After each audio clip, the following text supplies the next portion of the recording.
বিয়ের পিঁড়িতে বসার ঠিক আগে এসআইআর হিয়ারিং ক্যাম্পে বর রঘুনাথগঞ্জে কর্তব্যবোধের অনন্য নজির। বিয়ের পিঁড়িতে বসার ঠিক আগের মুহূর্তে নিজের নাগরিক অধিকার সুরক্ষাকে অগ্রাধিকার দিয়ে সরকারি এসআইআর হিয়ারিং ক্যাম্পে হাজির হয়ে এক অনন্য নজির করলেন এক যুবক। মুর্শিদাবাদের রঘুনাথগঞ্জে ঘটে যাওয়া এই ঘটনায় বিস্মিত ও মুগ্ধ গোটা এলাকার মানুষ। ঘটনাটি রঘুনাথগঞ্জ ব্লক অফিসের হিয়ারিং ক্যাম্পকে ঘিরে।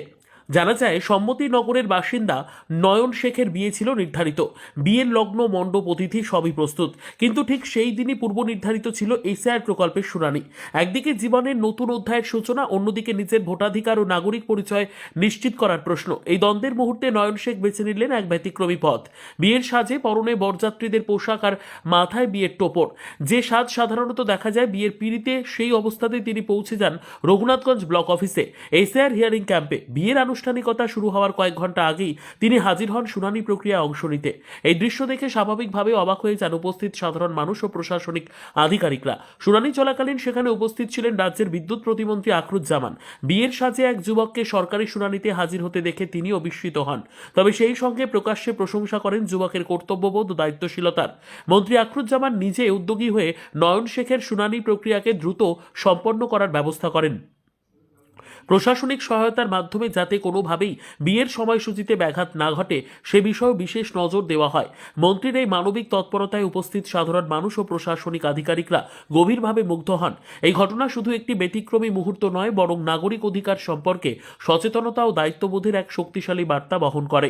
জীবনের সবচেয়ে গুরুত্বপূর্ণ দিনের মধ্যেও নিজের অধিকার নিশ্চিত করতে পিছপা না হওয়া নয়ন শেখের এই সিদ্ধান্ত আজ রঘুনাথগঞ্জের মানুষের কাছে এক অনন্য দৃষ্টান্ত হয়ে রইল। বিয়ের মণ্ডপ থেকে সরকারি দফতর, এই যাত্রা দেখিয়ে দিল কর্তব্য আর অধিকার রক্ষার প্রশ্নে সচেতন নাগরিকের ভূমিকা কতটা গুরুত্বপূর্ণ। রঘুনাথগঞ্জে এই ঘটনাকে কেন্দ্র করে তাই শুধু চমক নয়, গর্বের সঙ্গেও আলোচনায় রয়েছে গোটা এলাকা। রয়েছো তুমি, হঠাৎ করে তোমাকে ক্যাম্পে কেন আসতে হলো? হিয়ারিং এর জন্য। আচ্ছা, হিয়ারিং এ তো আপনারই বহুত কষ্ট হয়েছে না, সব মানুষ আসছে যাচ্ছে, কত দূর থেকে ঘুরে যাচ্ছে, আপনার একটা সঠিক হচ্ছে না, কখন কার ভুল হচ্ছে, কখন কার কি হচ্ছে, মানুষের একটা হয়রানি হচ্ছে। তা একদম সেই যে কুজেই নববর হিসাবে উপস্থিত হচ্ছ তুমি, কি ভুল রয়েছে? ভুল হচ্ছে বহুত কিছু। ভাই, কি কি ভুল ওখানে লেখা রয়েছে? ভুল একটা তোমার একটা কোনো ইয়ে হচ্ছে না, বারবার একটা লাইনে ধরো একটা লোক যাচ্ছে না, কে তিনটে থেকে কষ্ট করে লাইনে দাঁড়িয়ে মানুষটা হচ্ছে না, আবার আগে হচ্ছে ভাইলে হচ্ছে না, পরশু দিন রাগ করে বিদেশ যাচ্ছে, বিদেশ থেকে একদিন থাকছে না, আবার একটা বাদ দিয়ে আসবো, মানুষটা সঠিক ইয়ে দিবে, হবে দাম যাবে না, মানুষটাকে বারবার হয়রানি করতে। আপনাকে দেখতে পাচ্ছি, কি বলবেন?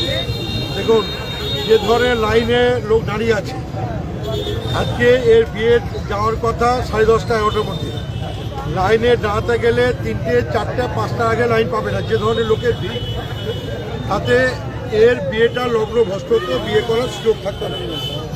আমি যখন বেরোচ্ছি দেখছি গাড়িতে বসে আছে আতঙ্কে, ও মানে ভাবছে যে আমি লাইন পাবো কি পাবো না, আমি বিয়ে করতে যেতে সময় পাবো কি পাবো না। সেই সময় তাকে আমি সঙ্গে নিয়ে গিয়ে লাইনে যারা ছিল তাদেরকে অনুরোধ করি যে সে বিয়ে করতে যাচ্ছে, মানে নতুন বন্ধনে আবদ্ধ হতে যাচ্ছে, সে যদি লাইনে দাঁড়ায় তাহলে তার বিয়ে করার সুযোগটা বা সময়টা পাবে না। তো লাইনে যারা ছিল যে সমস্ত ভোটাররা, তাদেরকে অনুরোধ করে তাকে লাইন ব্রেকডাউন করে আধিকারিককে বলে প্রথমেই তাকে তার ফর্ম জমা দিয়ে সে যাতে মানে নতুনভাবে বিয়ে করতে পারে, নব দাম্পত্য যাতে শুভ হয়, তার বিবাহ বন্ধনে আবদ্ধ হতে পারে, তার সুযোগ করে দিলাম। হ্যাঁ, তার মানে দাম্পত্য জীবন সুখী হোক এই কামনা করবো। বিয়ে করতে গিয়েও কি কোথাও বাধার মুখোমুখি হতে হচ্ছে?